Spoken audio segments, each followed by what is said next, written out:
and welcome to the Green Canary. Can you believe it's been a year already since COP26 in Glasgow? Well, it's now time later this week for COP27 in Egypt. Yes, it is COP that, but will it be a COP out?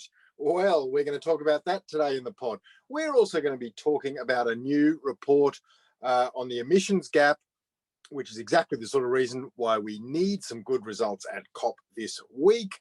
We've got an interview with the author of a fantastic new book on ways to deal with climate change. We've got a great little story about a company that has been fined for greenwashing. That should happen more. And there's a little snippet about a bird that just flew further than any bird has ever been recorded flying, which I absolutely love that story.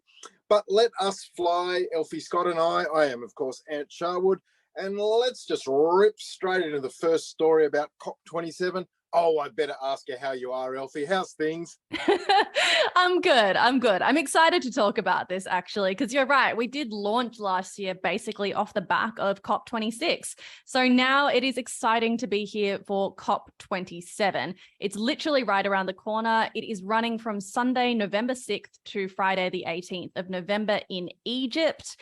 As a reminder for those of you who may need it, COP stands for Conference of the Parties. And Yes, Ant is smiling at me right now because I made the world's funniest typo in the earlier script of this.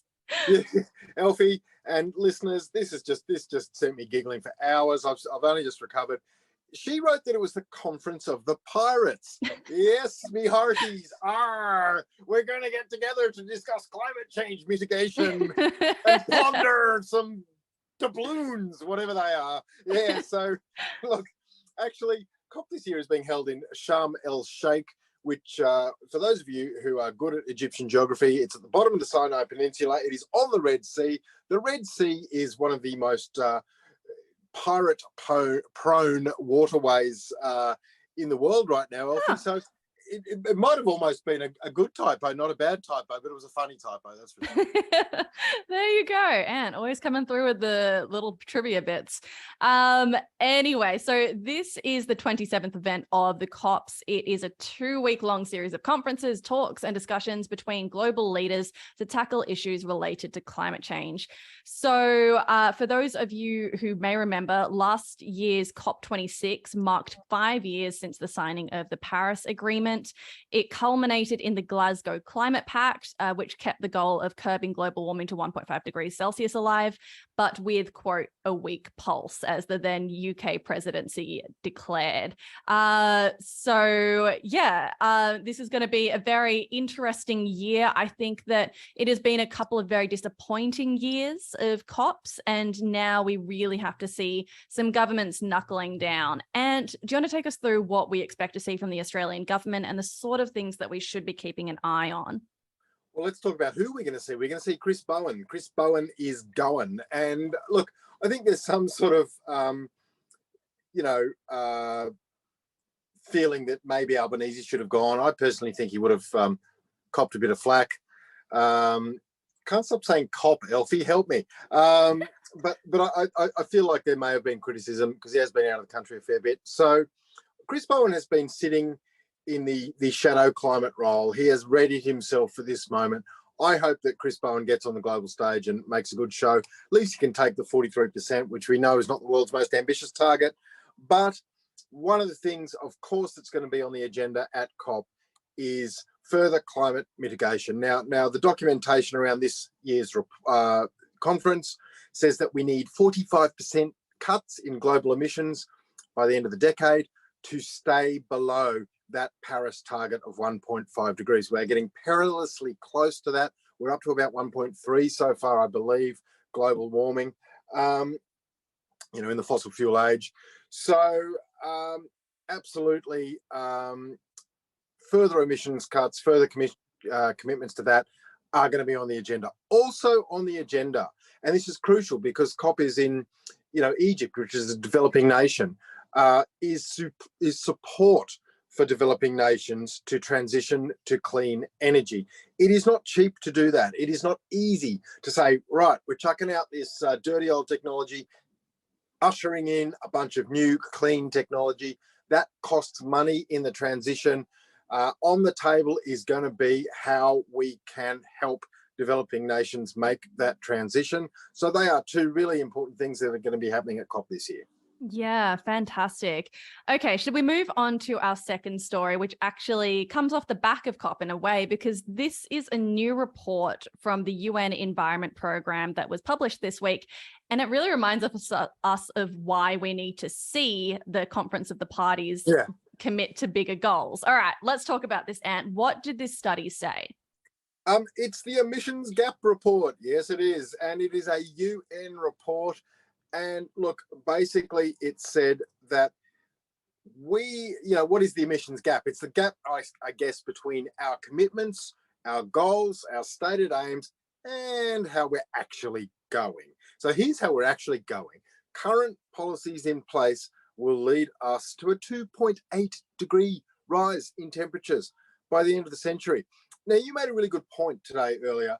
You said that actually under a bunch of old policies, before we did anything, before we started any climate mitigation at all, we were tracking towards something more like 4 degrees, which was really a reminder, because 4 degrees, game over, literally game over for humanity.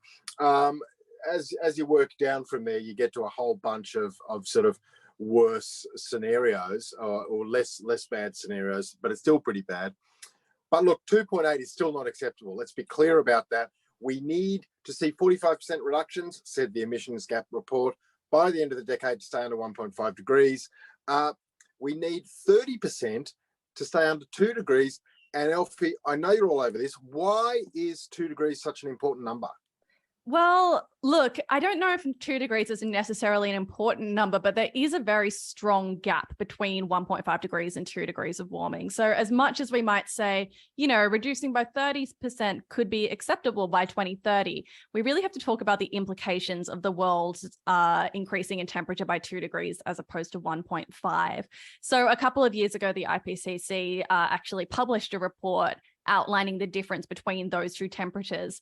And we have to be clear that 2 degrees is not acceptable. So at 2 degrees of warming, for instance, we don't have coral reefs anymore in the world. All of them are dead. So we really have to take seriously the idea of sticking to 1.5 degrees of warming. And the report actually has a lot of really interesting information about this. So they outline all of the things that need to happen in terms of transformation towards green energy.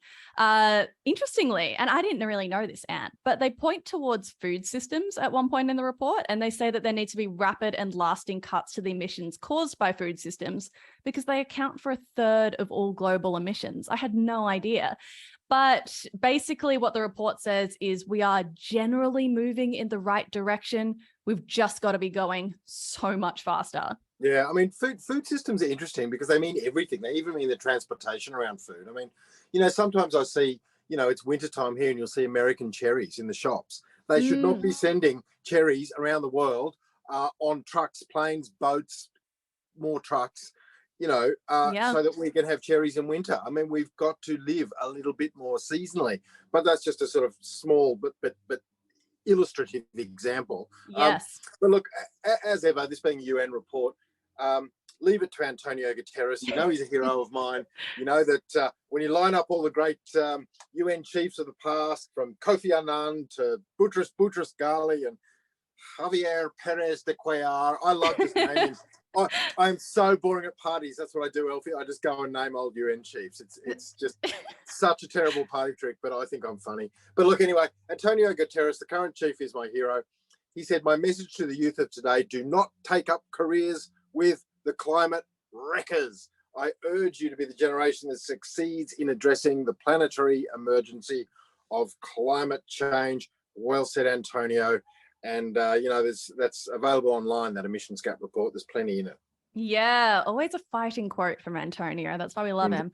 All right, now let's move into our main story of the week. So since COP27 starts later this week, and since that means the world is about to have to organize its response to climate change, we thought we might as well speak to an expert in organizing that response. Ant, who are we speaking to this week? We are going to speak to Professor Christopher Wright. Now, He's a professor of organisational studies at the University of Sydney Business School. Why is a business school guy talking about climate?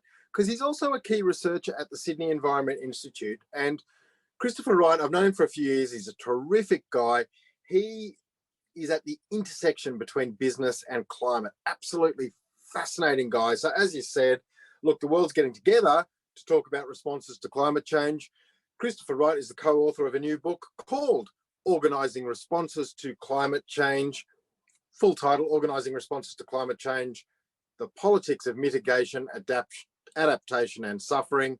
Anyway, you get the point. He spends his whole career talking about the sort of stuff that's happening this week at COP27. So we thought, well, we better get Christopher to talk about his new book and plenty more on the show today. So let's roll our interview with Christopher Wright. Christopher Wright, the book which you have co-authored begins, Human-induced climate disruption is the most pressing issue facing our species, yet the ineffectiveness of the political response becomes ever more apparent in the face of the escalating crisis. It goes on and says that your book is about unpacking that fundamental conundrum. You tell me, Christopher Wright, how have you unpacked it?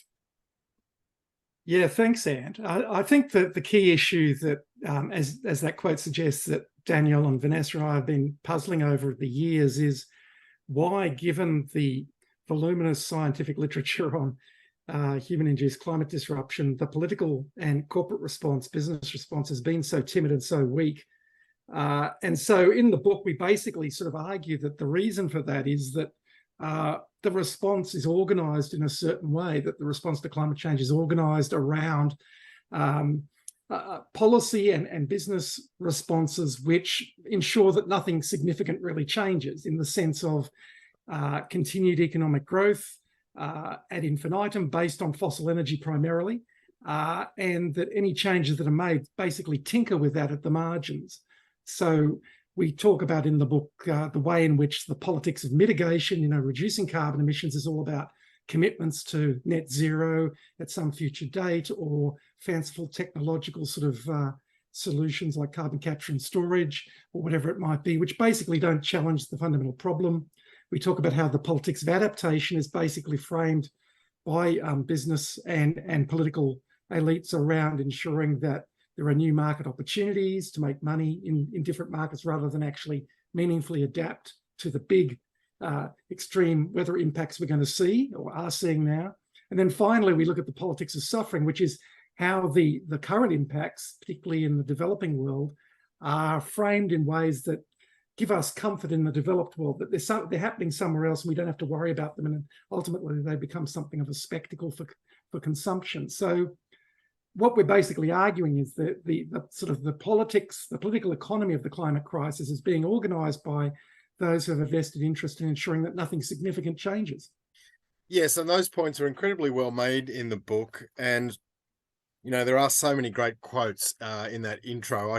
I feel like I'd like to read your whole first chapter to the audience of the Green Canary here today. There's a question that you paraphrased from journalist Elizabeth Colbert, when you said, how is it that a technologically advanced society could choose, in essence, to destroy itself? This is the question that you are seeking to address in the book, and you've just given an outline of the sort of methodology or the framework, how you do that. But look, let me cut to the really, really, really big question, Christopher. Can we mitigate this problem if the institutions that are tackling it are broken? If everything that's happening, even at COP27 later this week, is tinkering at the margins, as you would have it, can we solve the climate crisis without completely dismantling capitalism? Yeah, that's the $64 billion question, I guess. in the latter stages of the book, we do come back to, you know, what is to be done. And we sort of emphasize, well, obviously we need to decarbonize the way the world gets and consumes its energy. And that can be technologically done, as we now know. The technology is there around renewable energy and battery storage and hydrogen and green hydrogen. All of these sorts of things can significantly reduce current and future carbon emissions. So decarbonising energy production, decarbonising food production, decarbonising transport. So that's possible. The other two themes, though, I think are more problematic in the sense of the politics that we have, which is we need to meaningfully embrace the idea of degrowth of certain sectors, particularly degrowth of fossil fuel extraction and use, but also the way in which the whole engine of the global economy based on consumption and GDP growth needs to be completely rethought. And that obviously poses some huge challenges for our politicians and our business leaders who don't even want to entertain any alternative to continued growth. But and then the third aspect, sorry, I'll let you finish the third. Yeah. But my follow-up question is going to be, you know, doesn't degrowth mean recessions? But let's get there. Finish your third point.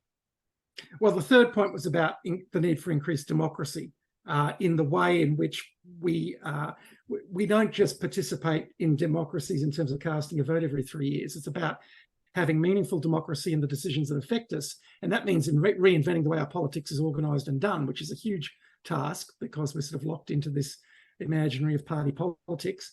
But it's about, you know, communities being involved in how they get their energy and how they consume their energy, grassroots sort of democratisation. So at the end of the book, we've got some what some might see as rather fanciful sort of suggestions about reinventing the way we do our politics and do our economics. But that's really what we need to do to sort of challenge the climate crisis.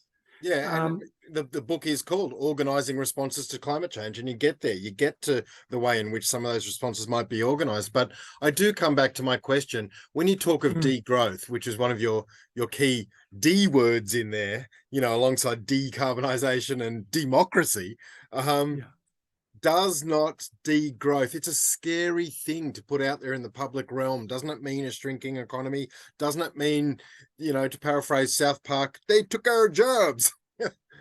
It means rethinking which sectors of economies we need to wind back and which sectors of economies we need to grow. So it's not blanket degrowth. It's about a recalibration of the sectors that are important to drive and expand, but also at the same time contract sectors which are harming the environment and harming our futures. So, you know, in the energy space, obviously what we need to do is degrow fossil fuel extraction and use, but we also need to regrow new sectors that are based around renewable energy. So it's a sort of a more calibrated concept rather than sort of blanket recession. I mean, one of the interesting things I think in the future will be, probably not distant future, climate change will force degrowth on us anyway.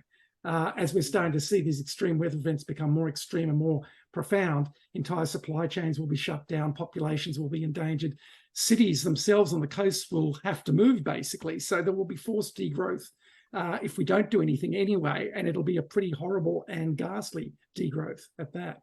Yeah, well, your point about degrowth not being uniform, not being a overall shrinking of everything, but being done structurally or smartly, or however you want to put it, across certain sectors, is a very good answer to my question. So it takes some of the fear factor out of it. But look, we are still facing massive institutional challenges. One of them is, you know, climate denialism, or not so much denialism, because there's not much of that that's left apart from amongst the real wackies in society, but sort of too hardism, can't do itism, or just sort of sneaky cynicism. I love the quote at the start of your chapter 2 from the Exxon Mobil lobbyist who said, "Did we aggressively fight against some of the science? Yep.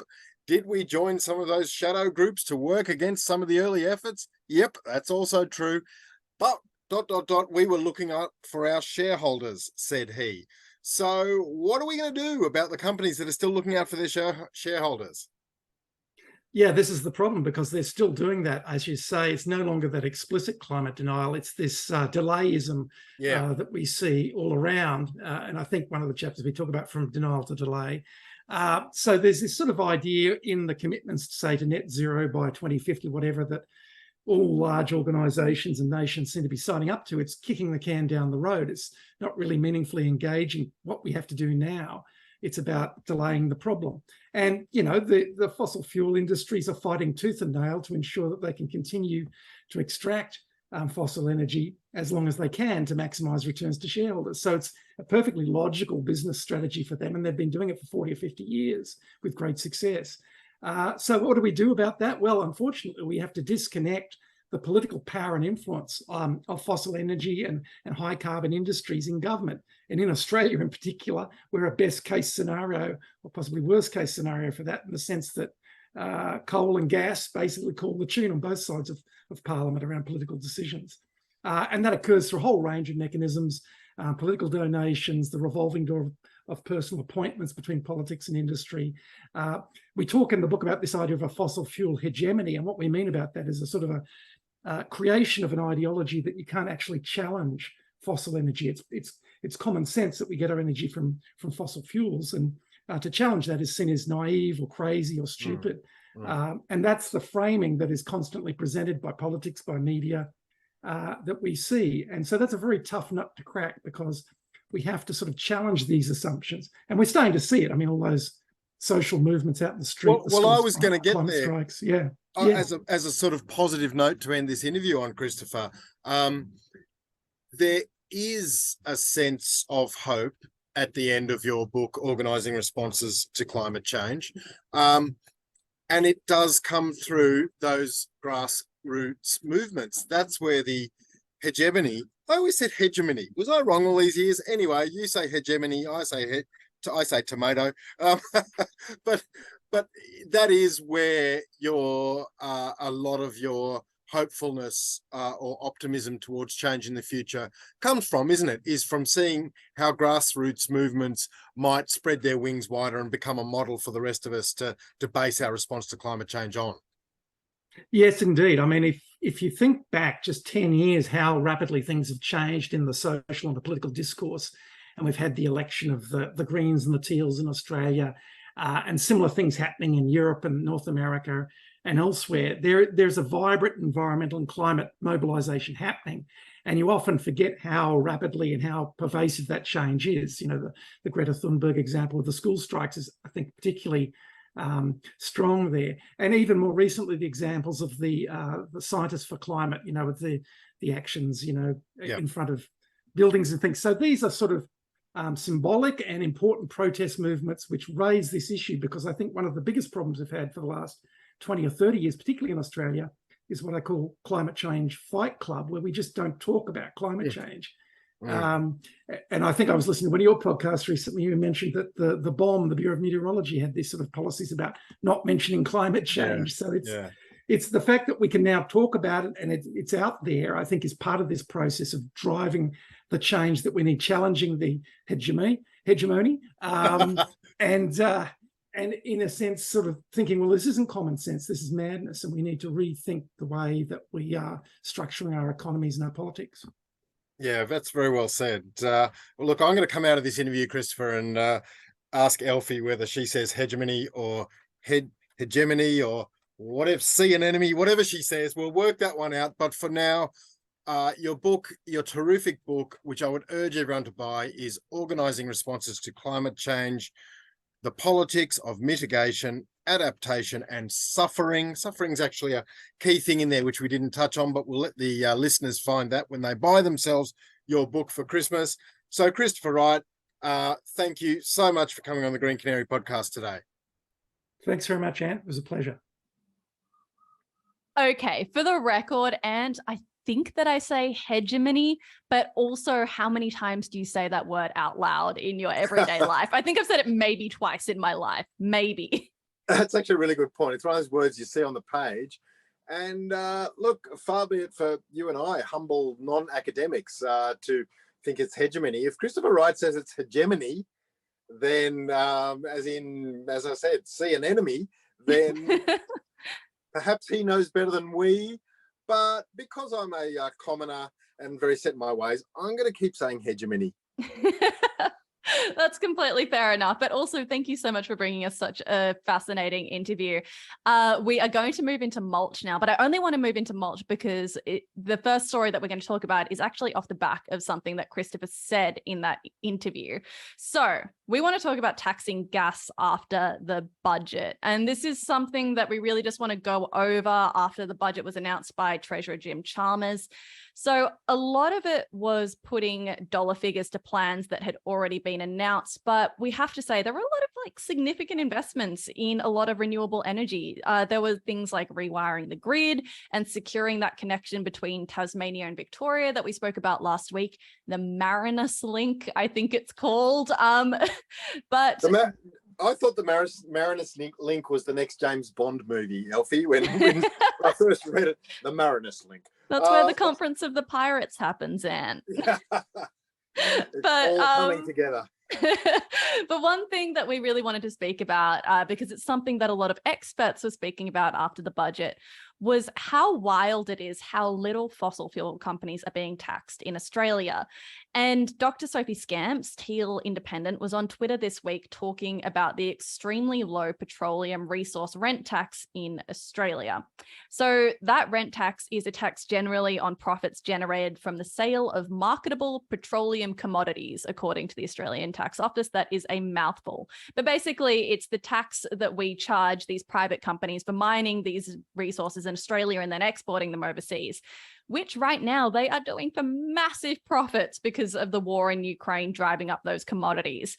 According to Dr. Scamps, they are currently being taxed at about 1%, and that is down from 19% in 1992.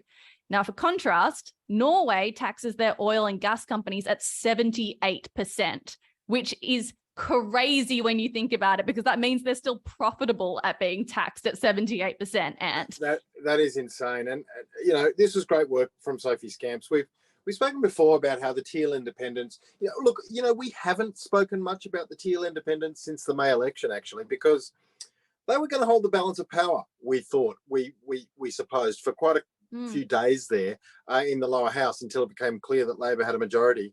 So this is what the Teal Independents should be doing, Elfie. They should be piping up at moments that it's a bit awkward for the government to listen to. They should be chiming in to the national conversation and putting big ideas out like this and reminding us that things like this exist. The PRRT, the Petroleum Resort Rent Tax, which is 1%, which is a token amount. And it is ridiculous, and it should be absolutely bolstered. And guess how many resources companies would flee the country? Probably none. Yeah, absolutely. Like, how many billions are we missing out on right now? It is wild to think about. Anyway, let's talk about our second mulchy story. And you love this, you got pumped about this. Talk about ASIC giving its first greenwashing fine, please. Elfie, I am a vindictive soul by nature, and I wish to see all types of harm and ill wrought upon those who have earned it. Now, there's a company. Oh, I'm a terrible person. Absolutely awful. Now, there's a company called TLOU Energy, Tulu Energy. I don't know how you say it, and I don't care. They are a Botswanan company, but they are listed on the Australian Securities Exchange. That is why we're talking about them. Now, they have been told that they have been greenwashing. They had a bunch of information spruiking their own environmental credentials, and Australia's corporate watchdog, ASIC, which is the Australian Securities and Investment Commission. But this week, in the spirit of COP27, and COP's the word of the week, they're the Australian Securities Investment COP, as far as I'm concerned, and they have waved their baton in the face of Tulu Energy and said, you're absolutely greenwashing. We're going to issue you with a $53,000 fine. Now, that's not the biggest fine to a company like that, but it still made me feel good. Oh, well, I'm really glad to see that. And you know what? This is the first fine issued off the back of ASIC saying a couple of months ago that they were going to get serious about cracking down on greenwashing. So it's very exciting to see it, honestly, as a consumer, because it's great to know that there's somebody out there making sure that people aren't just making these claims for no reason. All right. Now let's talk about birds, and specifically one bird, a single bird. Tell me about him, Ant. Well, him, her, it, her? she, yeah, true. he. I don't know what the pronoun was for this bird, but I know what the adjectives are. They're bloody and they're awesome. This bloody awesome 5-month-old bar-tailed godwit. Now that's a little speckled, slightly fluffy-looking brown bird with a slightly upturned, curved beak. It's a wader. You know, it lives in marshlands and forages around for things. I'm so good at bird description. Anyway, it flies, Elfie, from Alaska to the Southern Hemisphere. Some just stop in Japan. Some go to the Southern Hemisphere. I have seen godwits, Elfie. I've seen them in Botany Bay. It is an incredible thing to see and think, wow, you flew here from Alaska. Good for you. But they found one in Tasmania. It was a 13,500 kilometre flight. It was actually tagged, this bird, with a tiny little satellite tag.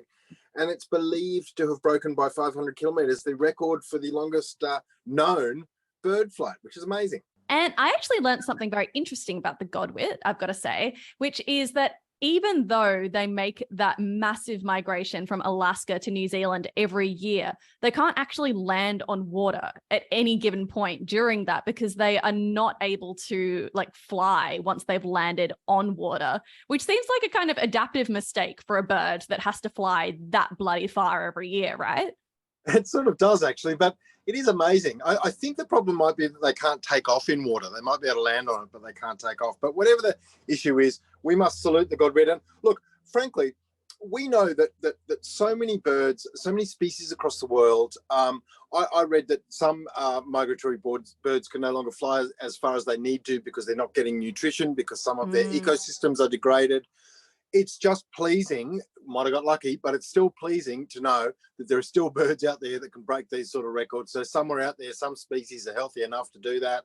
That makes me happy, and that's a good note to end on, I think. Yeah, absolutely. Okay, so that is all we have time for this week. Thank you so much for joining us. As always, we would like to acknowledge the traditional custodians of the land on which we're recording, the Gadigal people of the Eora Nation. We'd like to pay our respect to elders past and present and acknowledge that this land was stolen, never ceded.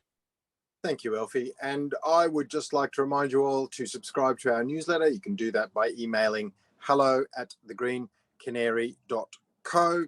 And if you're really lucky, I'm going to find that godwit photo that I took in Botany Bay not too long ago. I should be able to find it. If I can't, I'll just steal one with permission off the internet. But I'm going to put a godwit in our newsletter this week. So subscribe and you'll know what one looks like. Don't also forget to follow us on Twitter, where we are at Green Canary Pod, and we are at Green Canary Media on Instagram, on which platform snippets of this podcast have been known to pop up from time to time. So if you want to see how stunning Elfie is and how strange I look, that is the place to go and do that. All right, well, we'll see you next week. Bye. Bye.